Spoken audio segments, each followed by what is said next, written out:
So I generally don't get nervous doing videos, but this one makes me nervous. I had an instructor tell me I was a well-hung stable boy with my pants down and I was erected. And some of the people that I'm trying to teach are like little virgins. And so if you are not ready for your cherry to be popped, turn this off.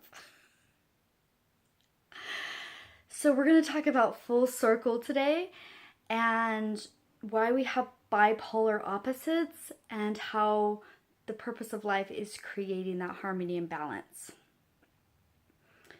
The first time I heard about full circle was in a dream several years ago, and I was sitting in a classroom and my instructor smiled at me. It was a man, and he said, "You have come full circle. This is your last lifetime." And I wasn't really sure what he was talking about. So I got up and I Googled it and I'm like, I've never heard that word before. Like, that was kind of cool because it's actually a real thing. Okay, here it goes. So, I can remember all of my lifetimes because this is my last lifetime. So I'm going to walk you through, because lessons used to take lifetimes to learn, and in your last lifetime, which is what is going on for many of us, we learned the contrast a lot quicker. Okay? I'm going to tell you about my last, let's see, 1, 2, 3, 4, 5 lifetimes. So, in the 1800s, I have documentation of most lifetimes. This one I do not have. We're going to start at 5 lifetimes ago. So 5 lifetimes ago, I was married to a man who was gorgeous. Like, he had black hair. He was so sweet to me. We had this beautiful mansion. He worshipped the ground I walked on. We had this daughter, and I was so, so, so in love with him. And one of my servants, this is the first time I had heard about religion. One of my servants had converted to Christianity. And she convinced me that my husband, because he was gone for long periods of time, and he may have been doing things that I'm not really sure of because I don't remember what he was doing. I just remember her telling me that he was the devil, that he was a really, really bad man, and he was doing these really, really bad things. And it broke my heart because I absolutely loved him, and he adored me, and he did everything in the world for me. And because I believed her, by the time he came back within a few months, I had locked him out of the home. I wouldn't let him see me. I wouldn't let him see our daughter. And I rejected him because he was the devil. And according to religion, that's what you're supposed to do to people when they were bad. So I locked him out of the home. And I remember he had snuck in one day, and I found him dying behind the couch. And he was like so like starving to death, and just like it was so heart-wrenching to watch him. And for a split second I had that desire to have compassion for him, to have mercy, to have charity, and reach out, because he had never done anything to me. I had based everything based on rumors, based on something my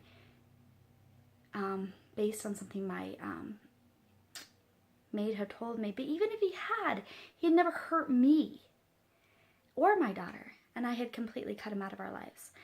And so I walked away. And I let him die.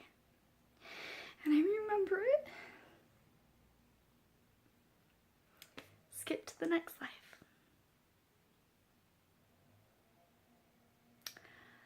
I'm a little girl, and my mom and dad are poor, and they're on drugs, and they're extremely neglectful of me.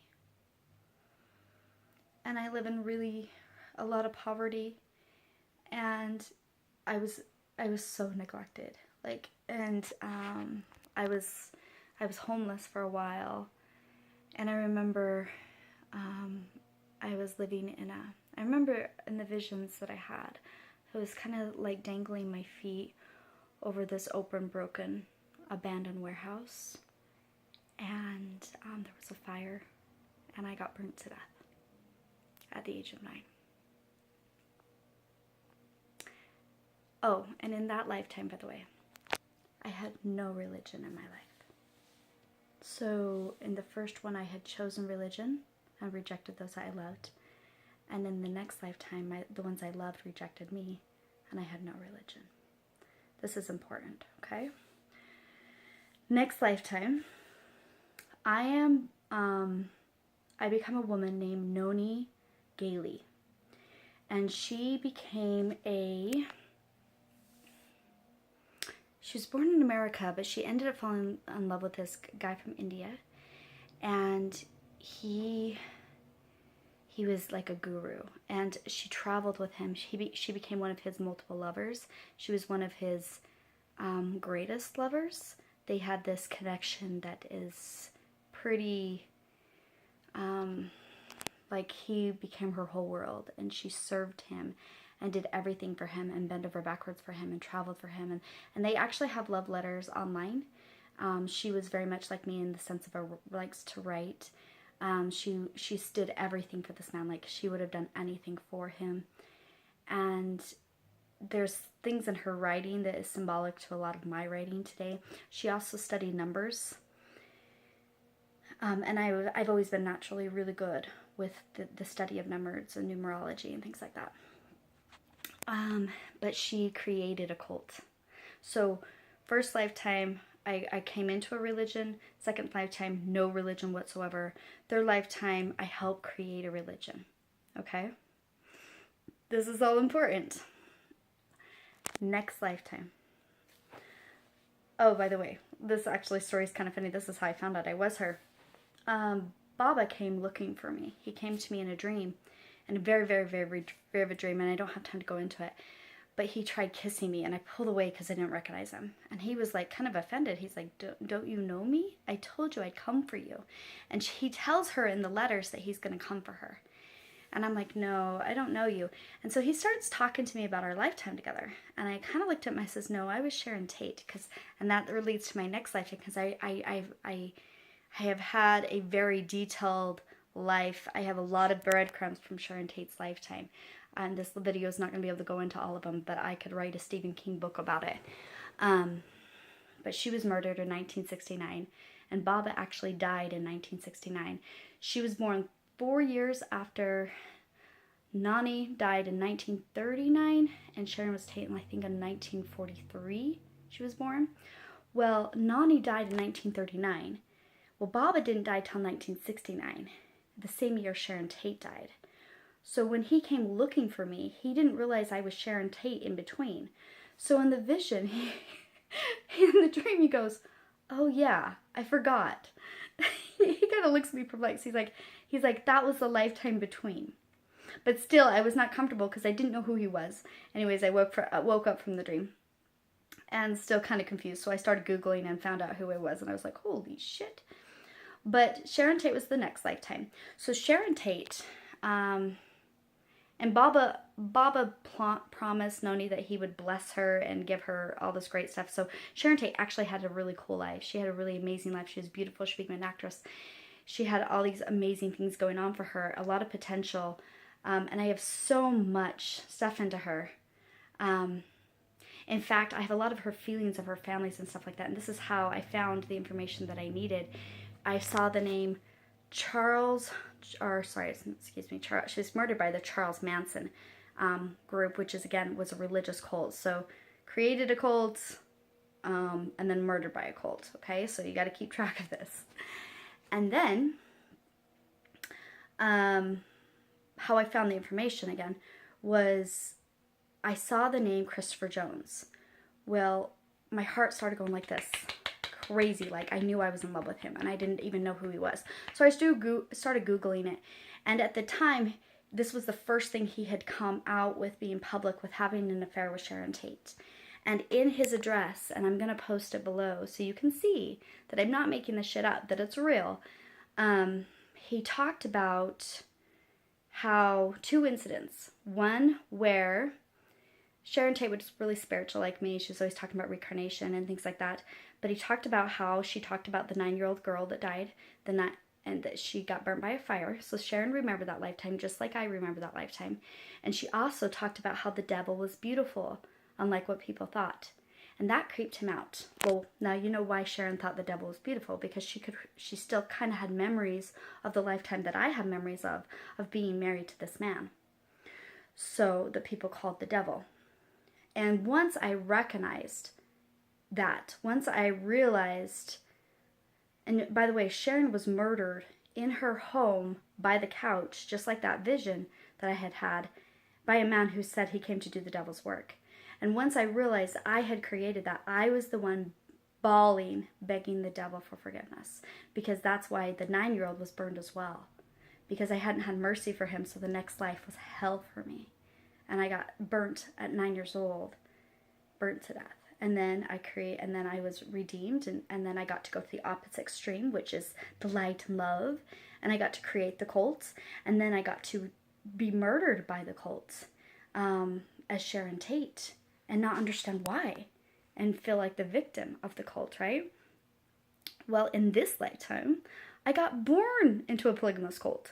And notice how there's multiple partners for the last 3 lifetimes.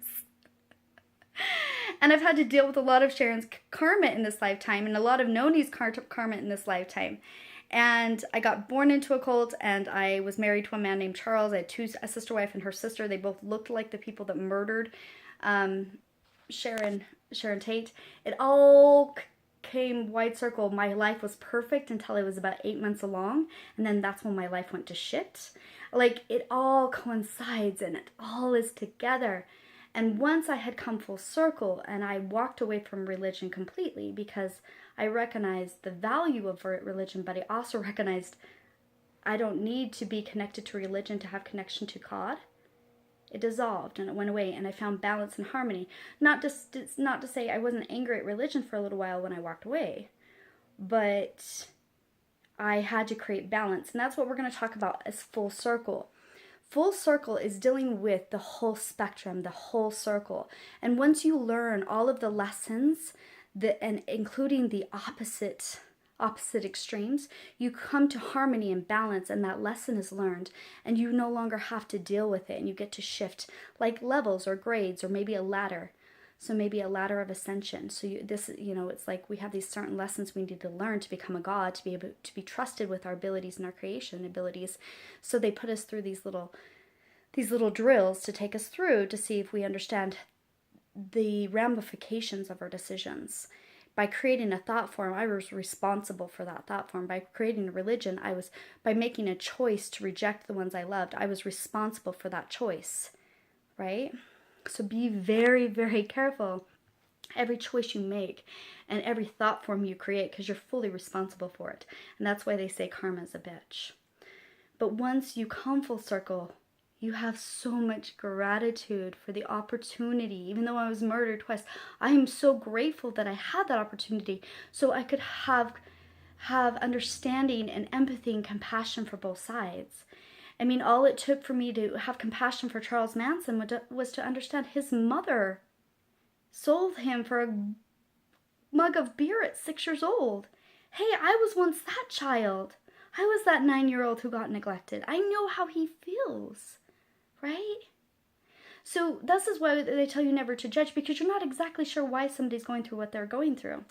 But as you enter your last lifetime, these circles of full circles come rapidly, more rapidly. I go through so many, like constantly, where I get to deal with one extreme to the other. So like I used to be extremely religious. Then I became extremely spiritual, and now I'm right in the middle. I see their value in both of them, but I understand they're both extremes. It's about living authentically, being connected to creation, connected to others, connected to life, not judging, just going with the flow and creating balance in your life. Okay?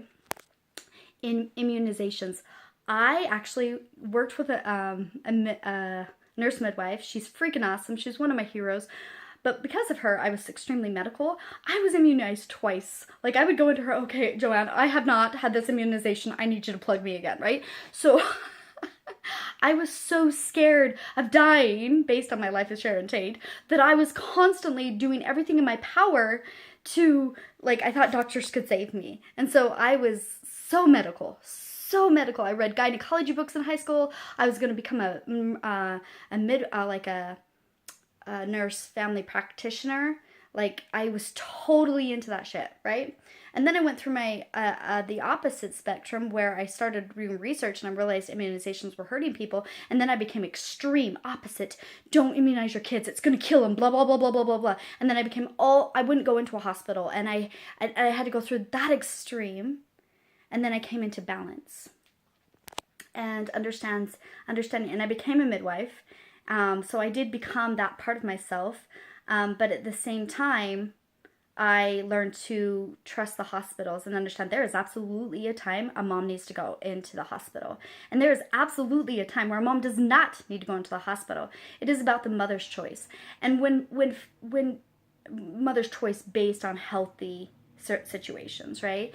And when the medical and the alternative stop going to war with each other, our world is going to start shifting. We're going to start being able to create miracles.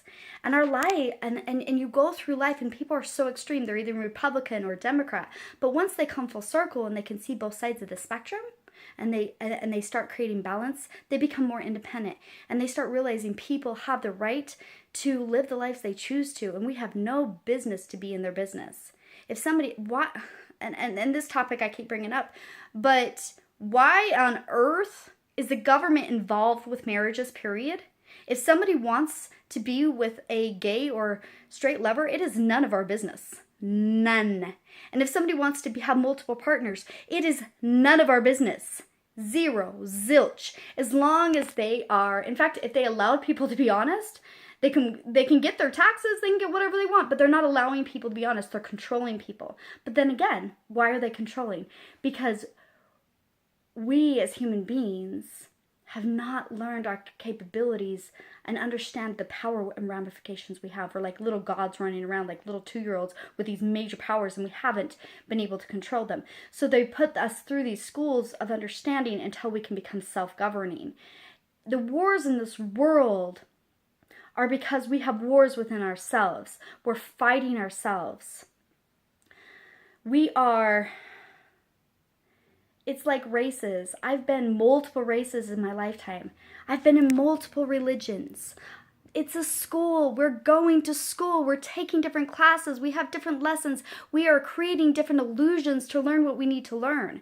And when we're constantly judging others, we're fighting ourselves. And when we're falling in love with someone, we're actually falling in love with ourselves.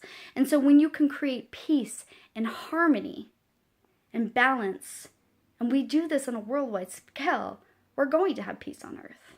When we stop having these inner wars and these extremes, because we start coming into balance, so the more and more of us learn these lessons in this lifetime, as time is, it almost feels like time speeding up, right? It's because it's trying to help us close this chapter so that we can start rising up and become the teachers that inspire others.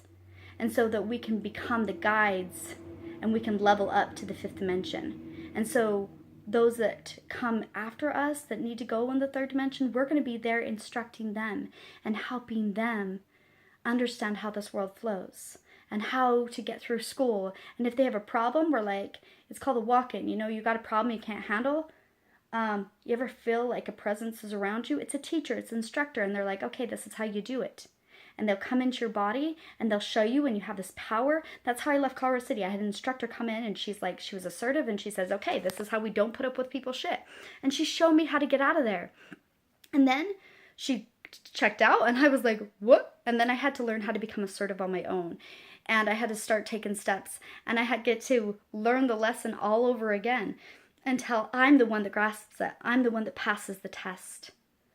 Anyways, so if you have extremes in your life and you're still believing someone should do or believe like you, and you're trying to force your beliefs onto them, you are not in harmony and balance, and you have not learned the lesson, and you are not in full circle. So, with that being said, check yourself, because the faster we do this together, the faster we evolve as a civilization, and the faster we do achieve world peace. Thank you, and have a great day.